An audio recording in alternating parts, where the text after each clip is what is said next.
opposing counsel, members of the jury. A park was robbed. A man escaped. And the defendant was behind it all.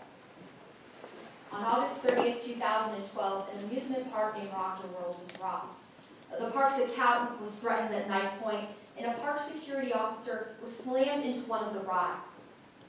He's still in a coma today. The defense wants you to believe that because it was Cameron Poole who was actually in the ticket booth over the summer of 2012, because it was Cameron Poole who was holding the knife on August 30th, that Ms. Bowman isn't guilty. But today's case, it's not about what Cameron Poole did. This case is about the person who was behind the scenes to help Cameron Poole get away with this crime. So that's why we're here today. Because it was the defendant who was behind the scheme to sell fake wristbands. It was the defendant who was behind the exchange of the knife that Cameron Poole used on August 30th. And it was the defendant who was behind the controls of the ride on August 30th when Cameron Poole escaped. So as the state today, we've come before you with a burden of proof to prove to you beyond a reasonable doubt that the defendant is guilty of two charges. And the first is called theft by deception. Theft by deception is very simple. It's when you intentionally take someone else's money. We had to prove that, in this case, it was an amount more than $500. The law is very clear. We didn't have to prove that Ms. Bowman was the one in the ticket booth actually handing out fake wristbands and keeping the money for herself. Because the law says that when somebody helps another person plan a crime or helps somebody else commit a crime, that they must be held just as responsible as the person who actually committed the crime. That's what the law calls complicity. And that's what we've proven to you today. Think about it. The defendant knew exactly what Cameron Poole's plan was to steal money from the park over the summer of 2012. She was there when Cameron Poole ordered those wristbands. She was there when Cameron Poole got those fake wristbands. She knew exactly how many wristbands Cameron Poole was handing out. But she didn't say a word. She never went to the park's owner and said, hey, my friend is selling fake wristbands and keeping money for himself. She never went to the authorities and said, hey, my friend is stealing money from the park. No. She knew exactly what her friend was doing, but chose to keep it a secret. And as a ride operator, she told you today that she would see these fake wristbands on customers' hands, and it was her job to let those customers on the rides. Again, she saw what Cameron Poole was doing. Those were her stash of fake wristbands, too. She never told him. She never did anything about it. By knowing and by not doing anything, that is helping someone commit a crime, and that's what the law calls complicity. Today we've proven to you beyond a reasonable doubt that she is guilty of theft by deception. Let's talk about robbery in the first degree. Robbery in the first degree is defined as when somebody uses force, they threaten another person, and then injure them while they're taking money. Now think back to the events of August 30th. Where the defendant's friend used the defendant's knife and went up to the ticket booth, threatened the accountant, ran through the park security officer was injured, and then the defendant's friend got away. You might be asking yourself, well, if it was the defendant's friend who physically held up the ticket booth, why are we charging the defendant with this crime?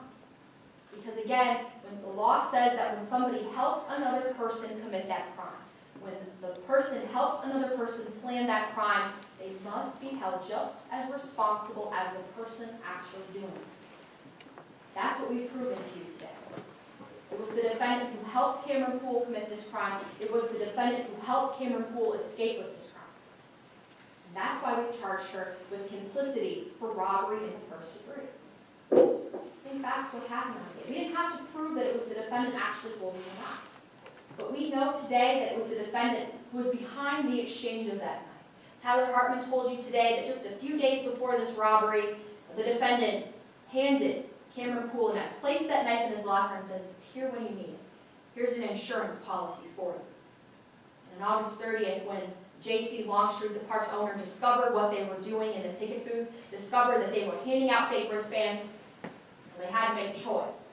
Cameron Poole came back with that knife, with that insurance policy, and robbed the ticket booth. It was the defendant who was behind the exchange of that knife. But how did Cameron Poole get away with it? We know today that Cameron Poole escaped through a ride called the Tunnel of Terror. Well, that wasn't an accident that Cameron Poole escaped from that ride. Tyler Hartman told you today that Cameron Poole and Whit Bowman, they had discussed that exact same place just days before this robbery occurred. Think about it. There are two ways to get in and out of the park.